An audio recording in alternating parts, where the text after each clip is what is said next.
नमस्कार, महाराष्ट्र केसरीच्या युट्यूब चॅनलमध्ये आपलं सर्वांचं स्वागत आहे। आणि सध्या गोंदिया आणि भंडाऱ्यामध्ये लोकसभा निवडणुकीची जी हवा चालू आहे त्याबद्दल जनतेमध्ये काय रोष आहे, काय चर्चा आहे, कोण जे भंडारा गोंदियामध्ये आहेत ते निवडून येतील आपण जनतेला विचारू की नेमकं काय आहे। आमच्याबरोबर जे सध्या आहेत राजेशजी नंदा गोडे आहेत, तर आपण यांना विचारू नेमका की काय भंडारा आणि गोंदियामध्ये जे हवा आहे तर त्यांचं काय मत आहे त्याच्याबद्दल। लोकसभेच्या निवडणुकीचा बिगुल वाजलेला आहे। भंडारा गोंदिया लोकसभा क्षेत्रामध्ये निवडणूक प्रचाराचा जोर वाढत चालला आहे। भारतीय राष्ट्रीय काँग्रेस आणि राष्ट्रवादी काँग्रेस, किरीपा, कुरीपा, RTI, स्वाभिमानी शेतकरी पक्ष आणि इतर आणि या आघाड्यांचे उमेदवार माजी राज्यमंत्री माननीय नानाभाऊजी पंचकुले साहेब आहेत।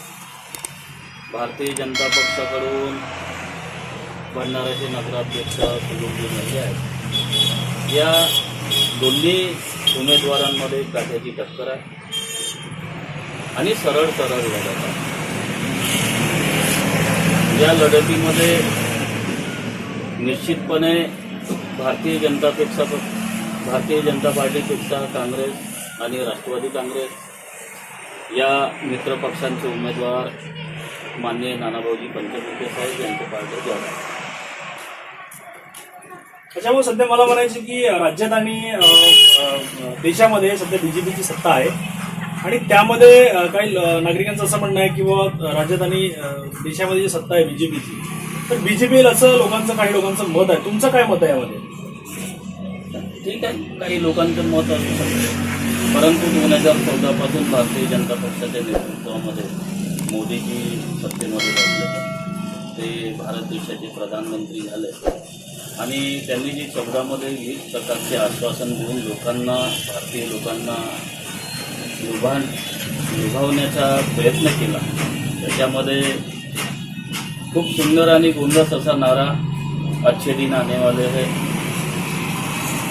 अच्छे दिन आएंगे, विदेशामधून काळा धन आणून 15 लाख रुपये लोकांच्या खात्यामध्ये जमा करू,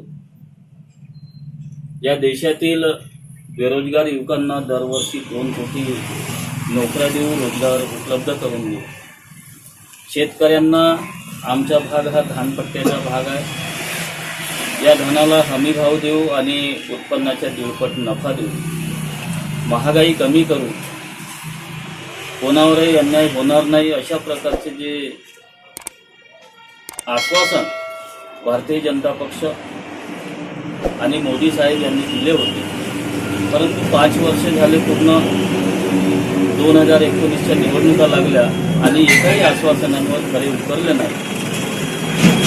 विकासाच्या बाबतीमध्ये भारतीय जनता पक्षाचे नेते मंडळी अजिबात बोलत नाही आणि भारत पाकिस्तान यांचं भांडणं,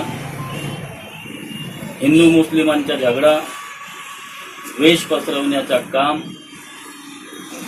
गोमातेच्या नावाखाली दंगे भडकवण्याचा काम या भारतीय जनता पक्षाच्या नेत्यांकडून होतं। भारतीय जनता पक्षाचे नेते, त्यांचे प्रवक्ते, त्यांची भाषाशैली ही विविध प्रकारची चिथावणीखोर भाषाशैली आहे आणि म्हणून ही सरकार केंद्रामधील मोदीजींच्या नेतृत्वामध्ये आणि राज्यामध्ये फडणवीस साहेब यांच्या नेतृत्वामध्ये पूर्ण सर्व आघाड्यांवर अपयशी ठरलेली आहे आणि या अशा अपयशी सरकारच्या बाबतीमध्ये सामान्य माणसामध्ये खूप मोठी नाराजी आहे। सामान्य माणूस म्हटलं तर ग्रामीण भागामध्ये राहणारा गोरगरीब माणूस, ज्याला राशनच्या अडचणी पडतात, मातीचा तेल मिळत नाही, राशन दुकानामध्ये राशन येत नाही, APLचा माल बंद झालेला आहे आणि त्यामध्ये उज्ज्वला योजनेच्या नावाखाली यांनी जे गॅस कनेक्शन वाटप करण्यात आले ते अत्यंत गोरगरीब वंचित घटकातील लोक आहेत की गॅस तर मिळाले उज्ज्वला योजनेचे, परंतु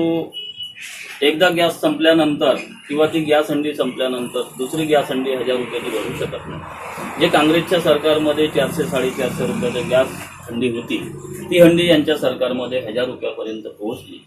अशा विविध प्रकारच्या भूलथापा देऊन त्यांनी या देशामधील जनतेचा विश्वासघात केलेला आहे। त्यातल्या त्यात ओबीसी समाजामधील या देशामध्ये 314 मुले कलेक्टरची परीक्षा पास झाले होते, ज्यांना आपण IAS म्हणतो. निश्चितपणे अशा अपेक्षा लागल्या होत्या की 314 ओबीसी समाजाची मुले कलेक्टरची परीक्षा पास झाले. त्यांच्या आईवडिलांना आशा होती की आता माझा मुलगा कलेक्टर होणार आहे. खूप आनंदाच्या भरामध्ये ते भारावून गेले. परंतु केंद्र सरकारने क्रीमी लेअरच्या नावाखाली त्या 314 आमच्या ओबीसीच्या मुलांना डावलण्याचं काम केलं. ते मुले आज घरी बसले आहेत, त्यांना आजार. नंतर या देशामध्ये पर्यावरणाच्या नावाखाली 12 लाख आदिवासींना त्यांच्या जंगलामध्ये जे त्यांचे वास्तव्य आहे, शेती त्यांची जंगलामध्ये आहे, घरं त्यांची जंगलामध्ये आहे, त्याच्यावर त्यांच्या उत्पन्नाचं साधन आहे, रोजीरोटीचं साधन आहे. त्यांनाही सुप्रीम कोर्टाच्या माध्यमातून त्यांच्या विरोधामध्ये निर्णय जाऊन जंगलामधून त्यांना हाकलण्याचं काम सुप्रीम कोर्टाच्या माध्यमातून सुरू आहे. केंद्र सरकारने अध्यादेश आणून त्याला स्थगिती द्यावी, तरच खऱ्या अर्थानं आदिवासींना न्याय मिळेल.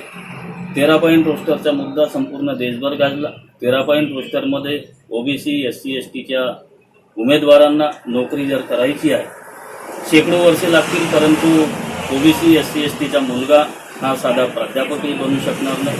म्हणून त्याच्यावर पण अध्यादेश आणून शासनाने तो मागे घ्यावा, अशा प्रकारची जनभावना लोकांमध्ये पसरलेली आहे. SC समाजामध्ये संविधान जाळण्याचं काम त्यांनी दिल्लीच्या मंत्रालयाच्या समोर केलं. संविधान जाळणे म्हणजे या देशामधील माणूस नष्ट करायचा आहे का आपल्याला? संविधानाच्या भरोश्यावर हा देश चालत आहे. तुम्हा सर्वांना बोलण्याचं व्यक्ती स्वातंत्र्य आहे. संविधानामुळे सर्वधर्मीय हा भारत देश एकोप्यामध्ये आहे. या देशामध्ये विविध जाती, विविध पंथ, विविध धर्म हे सर्व समभावाचा देश आहे, धर्मनिरपेक्ष देश आहे. म्हणून संविधान जिवंत असला पाहिजे, तरच लोकशाही जिवंत राहील. त्यानंतर आरक्षणाच्या नावावर यांनी ओबीसी SC STच्या लोकांवर आरक्षणाच्या बाबतीमध्ये टाच आणण्याचा प्रयत्न केला. खऱ्या अर्थानं संविधानामध्ये ओबीसी समाजाला 52% आरक्षण आहे, परंतु केंद्र शासन हा 27% आरक्षण देत आहे. महाराष्ट्र सरकार 19% आरक्षण देत आहे. या देशामध्ये सर्वात जास्त लोकसंख्या 52% ओबीसी समाजाची आहे आणि ओबीसी समाजावर खऱ्या अर्थाने या देशामध्ये अन्याय होतो. त्यांच्या ओबीसी समाजावरील अन्याय दूर करण्यासाठी केंद्र सरकारने यांना 52% आरक्षण द्यावं. त्यानंतर आदिवासी आणि SC समाज आहे, यांना तर आरक्षण आहे, परंतु ओबीसीला आरक्षण हा अत्यंत महत्त्वाचा आहे. आरक्षणावर कोणत्याही प्रकारची टाच आणू नये. आणि आमची मागणी जनतेच्या वतीनं अशी आहे की तुम्ही सरकारमध्ये आले चालेल, काँग्रेस सरकारमध्ये आली चालेल, परंतु या देशातील लोकांना, आमच्या युवकांना, आमच्या मुलांना, मुलींना हा शिक्षण फ्री मिळाला पाहिजे आणि आरोग्याच्या सोयी मोफत मिळाल्या पाहिजे. ही अशा प्रकारची मागणी आहे. कोणत्याही व्यक्तीवर अन्याय होता कामा नये. सरकारच्या वतीनं सहिष्णुतेचं वातावरण या देशामध्ये, राज्यामध्ये निर्माण झाला पाहिजे. कोणत्याही जाती धर्माच्या माणसावर अन्याय होता कामा नये. महाराष्ट्रामध्ये गोवारी समाजावरही गेल्या कित्येक वर्षापासून अन्याय होत आहे, त्यांचा अन्याय दूर झाला पाहिजे. धिवर समाजावर अन्याय होत आहे. तलावांची लीज वाढवली आहे की ज्या तलावाच्या भरोश्यावर मासेमारीच्या भरोश्यावर त्यांचा उदरनिर्वाह चालतो, त्यांची लीज मोठ्या प्रमाणामध्ये महाराष्ट्र सरकारने वाढवली आहे. त्यांची लीज मागे घेऊन त्यांना दिलासा देण्याचं काम सुद्धा शासनाने करावा, अशा प्रकारचे. सध्या भंडारा आणि गोंदियामध्ये जे लोकसभा निवडणुकीची जी हवा चालू आहे, आपण जे या ठिकाणी जे काही अजून जे धोरणे जे आहेत, जे आपले माजी उपसभापती आहेत, आपण त्यांच्याकडून जाणून घेऊया की सध्या भंडारा आणि गोंदियामध्ये जी हवा चालू आहे त्या हवेमध्ये नेमकी बाजू कोणाची मोठी आहे? भंडारा आणि गोंदिया लोकसभा क्षेत्रामध्ये जर बघितलं निश्चितच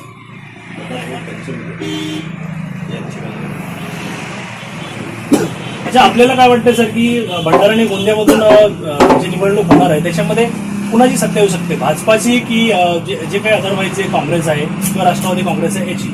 राष्ट्रवादी काँग्रेसची. तर आपल्याला काय वाटते? राष्ट्रवादी काँग्रेस. अच्छा, आपल्याला काय वाटतं? राष्ट्रवादी काँग्रेस. आपल्याला काय वाटतं? राष्ट्रवादी काँग्रेस. तुम्हाला काय वाटते? राष्ट्रवादी. अच्छा, तुम्हाला काय वाटते? तुम्हाला सर? मला एवढं म्हणायचं आहे, बीजेपी सरकारच्या काळामध्ये जे ऑनलाईन लिलाव झालेला आहे, मी लाकडाचं काम करत आहे. अच्छा, लाकडाच्या कामामध्ये मला एवढा फरक पडलेला आहे की ऑनलाईन लिलावामुळे मी 30 ते 40,000 लाकूड घेत आहोत. याच्यावर आपला उदरनिर्वाह चालत आहे माझा.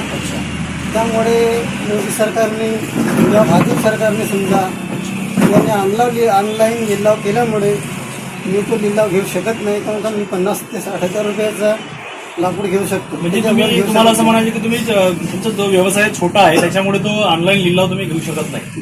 त्याच्यामुळे तुमच्या ज्या व्यवसायावर टाच आलेली आहे बीजेपी सरकारमुळे, असं आपल्याला म्हणायचं. हो, बीजेपी सरकारमुळे टाच आलेला आहे. आपण पुढे 40,000 रुपयाचा लॅपटॉप घेऊन शाने आपण ऑनलाईन लिलाव बोलू शकत नाही. बरोबर. आणि त्यातल्या त्यात त्या बोलीचं काय होतं, 1 लाखाची आहे का 2 लाखाची असं काही समजून येत नाही. यामुळे आमच्या धंद्यावर एवढा फरक पडलेला आहे तर आमचा उदरनिर्वाह आता होऊ शकत नाही. त्यातल्या त्यात उज्ज्वला गॅस दिला आहे. उज्ज्वला गॅस आम्हाला फुकट दिला, पण आता आम्ही भरू शकत नाही. एका महिन्याला जसं आपल्याला 1,000 रुपयाचा हंडा लागत आहे, आपण 1,000 रुपये कुठून आणायचं? माझ्याकडे 2 मुलं आहेत, ती सेकंड इयर करत आहे, 12वी करत आहे. त्याचा उदरनिर्वाह करा का आपला करावा, या लाकडाच्या महंगामुळे सगळे ह्या बीजेपी सरकारनं घोड करून ठेवलेली आहे, असं म्हणायचं आहे मला. जसं तुम्ही आपण आता इथे म्हणाले की सध्या जे राष्ट्रवादी सरकार येणार असं यांचं मत आहे, बीजेपी का येणार नाही आपण असा एक प्रश्न यांना विचारू. बीजेपी का येणार नाही? जवळ आहे. बीजेपीनं जेवढं पूर्वी आश्वासन दिलं, अच्छा, त्या आश्वासनात पूर्ती त्यांनी काही केलं नाही. अच्छा. त्याच्यामुळे या ठिकाणी बीजेपीला काही कारण अच्छा, तुम्हाला काय वाटतं की सध्या जे भंडारा आणि गोंदियामध्ये जे हवा आहे ती कुणाची हवा आहे? की मग आपल्या जे घडीची राष्ट्रवादी काँग्रेसची हवा आहे असं आपल्याला वाटतं. आता तुम्हाला काय वाटतं नेमकं की जे बीजेपी आहे जे याच्या पहिले जी सत्तेमध्ये होती ती यावेळेस येणार नाही आणि जे राष्ट्रवादी काँग्रेसची येणार, बीजेपी असं काय काम केलं त्याच्यामुळे जे सत्ता येणार आहे बीजेपीची ते येणार नाही असं काही लोकांचं मत आहे. तुम्हाला काय वाटतं असं? नवीन जनतेला सर्व हे मागात पडून राहिले बीजेपी सरकारमुळे. त्याच कारणाने ते राष्ट्रवादी काँग्रेस. अच्छा, बीजेपी सरकार सत्तेमध्ये असल्यामुळे त्यांनी अनेक टॅक्स वाढवले वगैरे वगैरे जे काही आहे ते आपल्याला माहितीच आहे. त्याच्यामुळे सत्तेमध्ये जे बीजेपी सरकार आहे येणार नाही असं काही लोकांचं मत आहे या ठिकाणी. तर राष्ट्रवादी काँग्रेस येणार असंही मत आहे. ठीक आहे. अच्छा, आपल्याला काय वाटतं सर? राष्ट्रवादी काँग्रेस येईल, बीजेपी का येणार नाही सत्तेमध्ये? सांगा, थोडंसं विश्लेषण करा. बीजेपी काँग्रेस म्हणजे असं आहे, गरीब लोकांची काहीच कामं, गरिबांचे काही कामं केले नाही असं त्यांचं म्हणणं आहे. त्याच्यामुळे बीजेपी भंडारा गोंदियामध्ये येणार नाही असंही त्यांचं या ठिकाणी मत आहे. अच्छा, तुम्हाला काय वाटतं? तुम्ही जे काम करता या ठिकाणी येणार नाही कारण आपण अच्छा, तर त्याच्यामुळे ते येणार नाही असं तुमचं मत आहे. अच्छा, तुम्हाला काय वाटते? फक्त आश्वासन देण्याचे काम करत आहे, बाकी काम करत नाही. अच्छा, या ठिकाणी बीजेपी फक्त आश्वासन देण्याचं काम करत आहे, तर काम काही करत नाही असं त्यांचं म्हणणं आहे. तर तुम्हाला काय वाटतं बा सध्या कोण येईल? परत माझा एक प्रश्न आहे की कोण येईल भंडारा गोंदियामध्ये? आता राष्ट्रवादी काँग्रेसचे नाना पटोले ते येतील असं आपलं मत आहे. असं आपल्याला काय वाटतं जे भंडारा गोंदियामध्ये जे इलेक्शन चालू आहे आणि जे हवा आहे, गरम हवा एकदम वरतूनही गरम हवा आहे सूर्याची, आणि जे आता सध्या इलेक्शनची पण जे आहे ते पण हवा आहे, या हवेमध्ये आपल्याला काय वाटतं नेमकं कोण येईल असं वाटतं? नाना पंचबुद्धे येतील, हे सगळ्यांचं जे मत आहे नाना पंचबुद्धे येतील.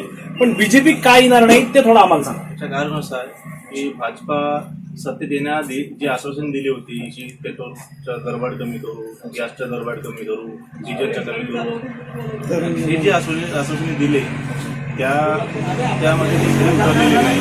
आणि जे लोकांमध्ये जे संतुष्ट नाही ते, तर त्याच्यामध्ये ते लोक नाराज आहेत, आम्ही पण नाराज आहोत.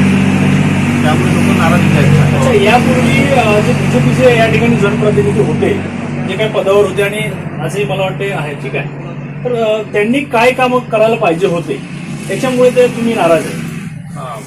आपल्या क्षेत्रामध्ये रोजगार काहीच नाही. जो 2 कोटीच्या जो बोलले होते रोजगार हमी नाही, किंवा ते रोजगार नाही की आपल्याला जो देऊ म्हणाले होते कंपनीमध्ये म्हणा, जॉब होती म्हणा, अशा प्रकारचे कोणत्याही प्रकारचे काम झालेलं नाही. त्यामुळे तरुणांमध्ये नाराजी व्यक्त होत आहे. काय आपल्याला काय वाटतं बा, जसं बीजेपी सरकार सत्तेमध्ये देशामध्ये आणि राज्यामध्ये आहे, गोंदिया भंडाऱ्यामध्ये यापूर्वी जे इलेक्शन झाले होते त्यामध्ये राष्ट्रवादीचे जे प्रतिनिधी होते ते नेमून आले होते, ते कशामुळे आले होते नेमकं? बीजेपीच्या ज्या घोषणा आहेत ह्या चुकीच्या होत्या आणि त्या पूर्ण केल्या नाही त्याच्यामुळे का? बीजेपीच्या चुकीमुळे नाही, ते मागीची एक लहर होती त्याच्यामुळे ते बीजेपी आले होते. पण यावेळेस तशी लहर नाही. लोकांचे त्यांनी जे खोटं आश्वासन दिलं आणि काम करत नाही. आपल्या इथे जे पालकमंत्री सुद्धा जे बीजेपीचे आहेत ते सुद्धा कोणतेच कामं करत नाही. ते आश्वासन देतात आणि लोकांना सगळे बोलता देतात. त्याच्यामुळे येथे नाना पंचकोते आता सध्या गोंदिया जिल्ह्याचे जे पालकमंत्री माननीय राजकुमारजी बडोले आहेत आणि यांचं या ठिकाणी म्हणणं आहे की ते सुद्धा या ठिकाणी जरी मंत्री असले तरी त्यांनी पाहिजे तसं या ठिकाणी काम केलेलं नाहीये. त्यामुळे बीजेपीची जे सरकार आहे, बीजेपीची सत्ता आहे या ठिकाणी बसणार असं त्यांचं या ठिकाणी म्हणणं आहे. ठीक आहे, आपण अजून जे आपल्या ठिकाणी या ठिकाणी आहेत त्यांना अजून आपण विचारू का, जे पालकमंत्री आहेत बडोले त्यांनी काय काम करायला पाहिजे आणि काय काम त्यांनी केलेलं नाही. सांगा भाऊ, आपलं काय मत आहे?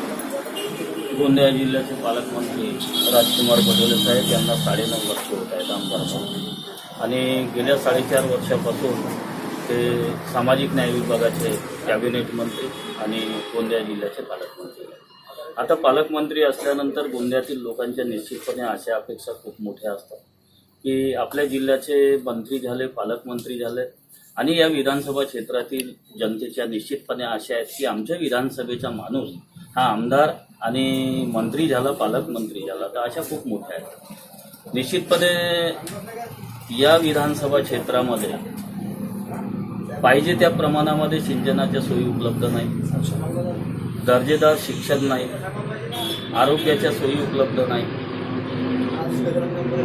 साधा उपजिल्हा रुग्णालय सुद्धा या विधानसभा केंद्रामध्ये नाही आणि एक महत्त्वाच्या म्हणजे खराकर्जुनी तालुक्यामध्ये MIDC नाही.